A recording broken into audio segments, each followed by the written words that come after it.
आप यकीन मानिए नवरात्रि से हर साल सभी लोगों को लाभ जरूर होता है। दोस्तों, नवरात्रि ही एक ऐसा महान पर्व है जिस समय किए गए उपाय, जिस समय किए गए टोटके कभी विफल नहीं जाता, क्योंकि नवरात्रि को शक्ति पर्व कहा जाता है। और हमारे भारतवर्ष के सभी लोगों को नवरात्रि का बहुत ही बेसब्री से इंतजार होता है। दोस्तों, नवरात्रि में माँ नौ दुर्गा प्रत्येक मनुष्य के द्वार में जाती हैं, प्रत्येक मनुष्य के घर में जाती हैं। माँ दुर्गा ये देखती हैं कि कौन मनुष्य उनके लिए क्या करे, कौन सी उपाय करे, कौन सी भक्ति करे, और जो व्यक्ति जितना भक्ति करता है उसके अनुसार माता रानी उन्हें फल देता था। नवरात्रि की पूर्व जाने से पहले माता सिद्धिदात्री उनके सभी कार्यों को सिद्ध करके धन, वैभव, रुपया, पैसा ये सब दे करके माता रानी जाती है। कहने का मतलब है कि वह धन आपको तुरंत नहीं मिलेंगे, लेकिन वह आपके भाग्य में, वो आपके कर्म में ऐड हो जाते हैं, जुड़ जाते हैं। तो दोस्तों, इसलिए नवरात्रि के समय आप उपाय जरूर करें। नवरात्रि के समय जो भी उपाय करते हैं वह बिल्कुल ही फलकारी होता है, कभी भी वो उपाय विफल नहीं जाता। तो दोस्तों, इस वर्ष माता रानी अब सभी लोगों को जरूर पता है कि हाथी पर सवार होकर के आई हैं। दोस्तों, जिस वर्ष माता रानी गज पर अर्थात हाथी पर सवार होकर के आती हैं, उस वर्ष लोगों के बहुत ही ज्यादा उन्नति होते हैं, लोग बहुत ज्यादा तरक्की करते हैं। और इसी के साथ दोस्तों, किसी भी प्रकार के वस्तु का भाव माता रानी अगर जिस वर्ष माता रानी हाथी पर सवार होकर के आए और उनकी पूजा करें, तो किसी भी भौतिक वस्तु का, भौतिक संसाधनों का माता रानी कमी नहीं होने देती। तो आज के इस वीडियो में मैं आप लोगों को पिछले साल के वीडियो में भी बहुत सारी जानकारी बताई हूं। हमारे उपाय को अपना करके, टोटके को अपना करके बहुत सारे लोग धनी बने। दोस्तों, उन्हें एक वक्त का रोजी रोटी नसीब नहीं हो पाता था, और हमारे वीडियो को देख करके उपाय को अपनाएं, और आज ऐसे लोग, जो लोग हमारे वीडियो में बताए उपाय को अपनाए हैं, वो धनी हैं, धनवान हैं, और दोस्तों स्वयं दाता बन चुके हैं। पहले स्वयं भिखारी जैसा थे, अब स्वयं दाता बन गए हैं, दूसरों को धनवान बनाने में समर्थवान हो गए। तो आप उपाय जरूर करिए, नवरात्रि के पावन पर्व का समय का जरूर लाभ उठाइए। ऐसा समय बार बार नहीं आने वाले, क्योंकि माता रानी इस वर्ष गज पर आई है, और हर वर्ष माता रानी गज पर अर्थात हाथी पर नहीं आती।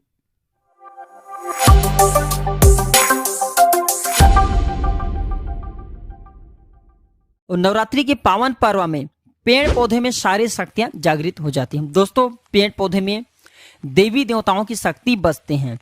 पेड़ पौधे ऊर्जा का प्रतीक एवं प्राणवायु भी हमें पेड़ पौधे से ही प्राप्त होता है। पेड़ पौधे न होते तो हमारा भी अस्तित्व समाप्त हो जाता। विशेष प्रकार के कुछ ऐसे पौधे हैं जो कि चमत्कारिक शक्तियों से भरे होते हैं। पेड़ पौधे मानव जाति के लिए ईश्वर का वरदान है। नवरात्रि में कई सारे ऐसे पेड़ पौधे हैं जो व्यक्ति को न केवल शुद्ध ऑक्सीजन देता है, बल्कि सभी प्रकार के कष्टों को दूर करता है। चाहे वह कष्ट शारीरिक हो, चाहे वह कष्ट मानसिक हो, या फिर भौतिक कष्ट हो। अगर आप भी नवरात्रि में जल्द बनना चाहते हैं धनवान, तो इस वीडियो को ध्यान से देखना। आज मैं आप लोगों को जिस पौधे के बारे में बताऊंगा, ये पौधा चमत्कारिक शक्तियों से भरे हुए हैं। ये पौधा आपको खूब तरक्की दिलाएंगे। ये पौधा आपके जन्म जन्मांतर के गरीबी हैं, कष्ट हैं, इसे दूर कर देंगे।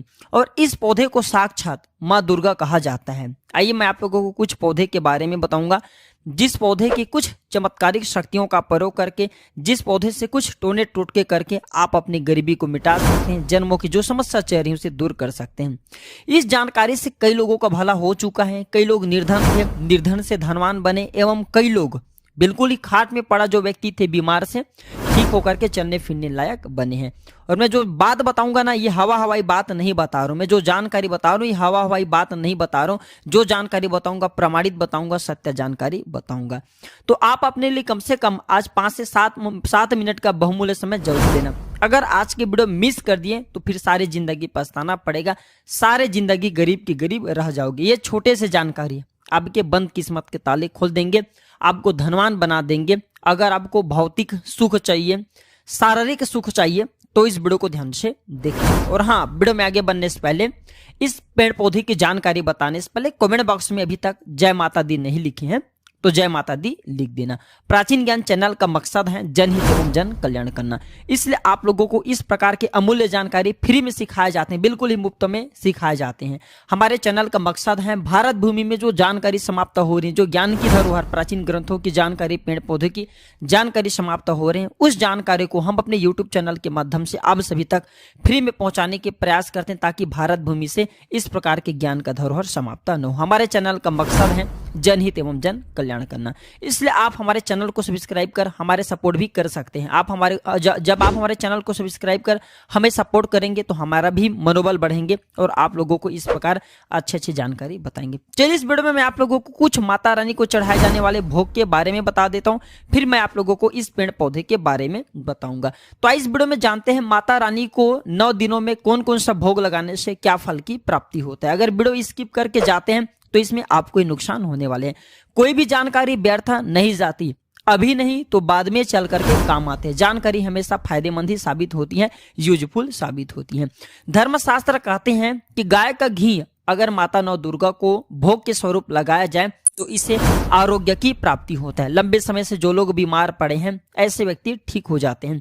शक्कर का भोग लगाने से चिर आयु का वरदान मिलता है, अर्थात अगर आप लंबे समय से जीना चाहते हैं स्वस्थ रह करके तो माता रानी को नवरात्रि के समय में शक्कर का भोग जरूर लगाना। माता रानी को दूध का भोग लगाने से ऐश्वर्य की प्राप्ति होता है, ऐश्वर्य में वृद्धि होता है।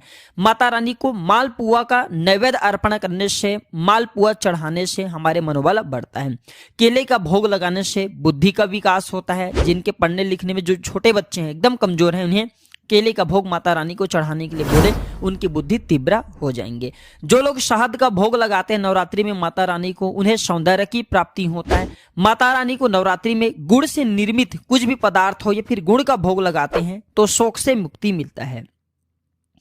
नारियल का भोग लगाने से सभी प्रकार की इच्छा की पूर्ति होता है एवं हलवा पूड़ी और खीर का भोग लगाने से सुख शांति मिलती है। इस वीडियो में जानते हैं कौन सी ऐसे 3 पौधा हैं जिस पौधे से हम अपने जन्मों की गरीबी, जन्मों से चेहरे परेशानी है, कष्ट है, हम उसे मिटा पाए। तो पहले नंबर पे जो पौधा आते हैं मित्रों वो है मोगरा के पौधे, जिसे हम जास्मीन के नाम से जानते हैं।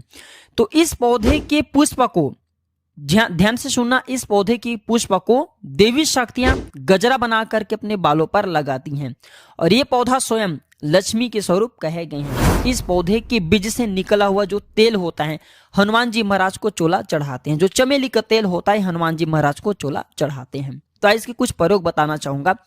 इस पौधे की मिट्टी पर लाल सिंदूर नवरात्रि के समय में दबा देने से सर पर कर्जे का भार बढ़ा हुआ है वह उतर जाता है। इस पौधे की पुष्प की गजरा बना करके नवरात्रि के किसी भी दिन रात्रिकालीन 10 बजे के बाद माता दुर्गा को भेंट कर देने से माता बहुत प्रसन्न होती हैं एवं सभी प्रकार के सुखों को प्रदान करती हैं। चलिए अब मैं आप लोगों को दूसरा पौधा के बारे में बताना चाहूंगा। जो दूसरा पौधा है वह है सफेद कनेर। जी हाँ, जो सफेद कनेर हैं ये माँ दुर्गा को बहुत जल्दी प्रसन्न करने का सबसे अच्छा सरल उपाय है। जी हाँ, सफेद कनेर से माँ दुर्गा जितना जल्दी प्रसन्न होती हैं उतना प्रसन्न तो भोग एवं पदार्थों को चढ़ाने से नहीं होती। इसके एक पुष्प अगर नवरात्रि के समय में माँ दुर्गा को चढ़ा देते हैं तो 1000 यज्ञों के बराबर फल की प्राप्ति होता है। विशेष मनोकामना के लिए 21, 51, 108 या 1000 की संख्या में इसके पुष्प चढ़ाए जाते हैं, फिर इसकी माला बना करके माता को भेंट किए जाते हैं तो सभी प्रकार के मनोकामना की पूर्ति होती। कुछ महीनों के भीतर में जो आपकी मनोकामना सोच करके रखे माता रानी को ये पुष्प चढ़ाने के बाद वह मनोकामना पूर्ण हो जाती है। अगर आपने 1000 की संख्या में चढ़ा दिए तो वह मनोकामना नवरात्रि के बाद तत्काल पूर्ण हो जाती है। अब मैं इसका कुछ उदाहरण भी बता दूं तो इस उपाय से दिल्ली की सुनीता बहन को गुणवान पुत्रों की प्राप्ति हुआ था। हमारे साथ वो शादी के हैं, जुड़े हुए हैं, उनके पति को सरकारी नौकरी लगे। मध्य प्रदेश के रवि भाई को पैसों से भरा हुआ बैग मिला था, पैसों से भरा हुआ थैले मिला था एवं उनकी जो माँ थे काफी लंबे समय से बीमार पड़े थे, उनकी बीमारी भी ठीक हुए थे। चलिए अब मैं आप लोगों को तीसरा पौधा के बारे में बताना चाहूंगा। अभी तक कमेंट बॉक्स में जय माता दी नहीं लिखी तो जय माता दी जरूर लिख देना। जब आप हमारे कमेंट बॉक्स में जय माता दी लिखते हैं तो हमारे मनोबल भी बढ़ते हैं और आप लोगों को इस प्रकार अच्छे से जानकारी बताते हैं और पूर्ण एकदम हर्ष के साथ, पूर्ण ऊर्जा के साथ, पूर्ण ज्ञान के साथ, पूर्ण निष्ठा एवं भक्ति के साथ साथ आप सभी दर्शकों को इस प्रकार अच्छे अच्छे जानकारी बताते हैं। तीसरे जो पौधा है वह है गुड़हल। ध्यान से सुनना, एक गुड़हल का फूल नवरात्रि में माँ दुर्गा को चढ़ाने से एक गौदान के बराबर फल प्राप्त होता है एवं सहस्त्र यज्ञों के पुण्य मिलता है। इस पौधे को माँ जगदम्बा की आशीर्वाद प्राप्त है। ध्यान से सुनना, अगर इसके पुष्प को सच्चे मन से 2 जोड़े लौंग के साथ नवरात्रि के किसी भी दिन माँ दुर्गा को चढ़ा देते हैं तो माँ दुर्गा प्रसन्न होकर के सहस्त्र वर्षों की निरोग आयु प्रदान करती हैं। एवं अगर इसके पुष्प की माला बना करके नवरात्रि में जो सप्तमी दिन होता है इस दिन माता को पहना देते हैं तो सभी प्रकार के माता प्रसन्न होकर के खूब सारा धन प्रदान करती हैं, दौलत प्रदान करती हैं। इसके पुष्प की माला, ध्यान से सुनना, इसके पुष्प की जो माला है नवरात्रि के सप्तमी के दिन अगर अब किसी भी प्रकार के शत्रु से परेशान हैं तो उसके नाम लेते हुए चढ़ा देते हैं तो उस शत्रु का सर्वनाश हो जाते हैं। इस पुष्प की जड़ पर, ध्यान से सुनना, जो गुड़हल नाम के पौधे हैं इसके जड़ पर हल्दी वाला दूध डालने से आरोग्य की प्राप्ति होता है एवं भौतिक कष्ट दूर होते हैं। किसी भी प्रकार के आपको शारीरिक कष्ट हो, भौतिक कष्ट हो, वह दूर होते हैं। तो आप भी इन पेड़ पौधे की मदद से अपने गरीबी को नवरात्रि के समय में मिटा सकते हैं। मैं जो जानकारी बताया हूँ ये जानकारी वनस्पति शास्त्र के आधार पर बताया हूँ, कुछ जानकारी धर्म शास्त्र के आधार पर बताया हूँ और कुछ जानकारी स्वयं के अनुभव पर बताया हूँ। तो आप भी वीडियो में बताए गए कोई भी उपाय को अपना करके आप अपनी गरीबी, दिनहीनता एवं किसी भी प्रकार के कष्ट से परेशान है उस कष्ट से छुटकारा पा सकते हैं। तो आज की जानकारी पर समाप्त करता हूं। इस जानकारी को अपने तक सीमित मत रखना, समाज कल्याण के लिए इस वीडियो को आगे जरूर शेयर करना। हो सकता है यह छोटे सी वीडियो किसी की जिंदगी को बर्बाद होने से बचा ले। वीडियो समाप्त करने से पहले कहना चाहूंगा, कमेंट बॉक्स में जय माता दी नहीं लिखे तो जय माता दी लिख देना। इस वीडियो को लाइक कर चैनल को सब्सक्राइब जरूर कर लेना। धन्यवाद, नमस्कार, जय माता दी।